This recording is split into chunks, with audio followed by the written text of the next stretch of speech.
చేసినప్పుడు ఎక్స్పెరిమెంట్ అయిపోయిన తర్వాత ఫిలిం చూస్తే మనకి ఇలా కనిపించాలి. ఇలా కనిపించింది అంటే ఇంటర్ఫిరెన్స్ అంటే కన్స్ట్రక్టివ్ ఇంటర్ఫిరెన్స్ ప్యాటర్న్ అనేది జనరేట్ అయినట్టు. ఓకేనా?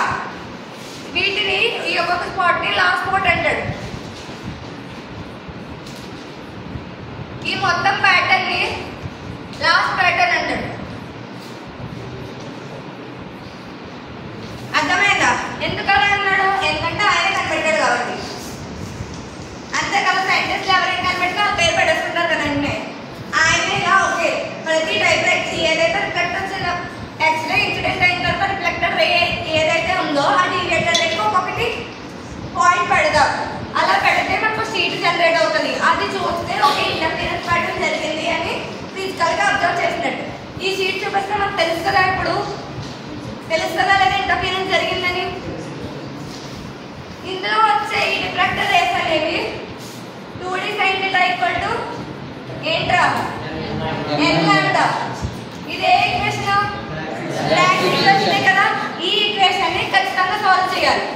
సాల్వ్ చేస్తేనే మనకి ప్యాటర్న్ అనేది జనరేట్ అవుతుంది. ఓకేనా? ఈ ఎక్స్పెరిమెంట్స్ అనేది జనరల్ గా ట్రైపెక్టోమీటర్స్ లో చేస్తారు.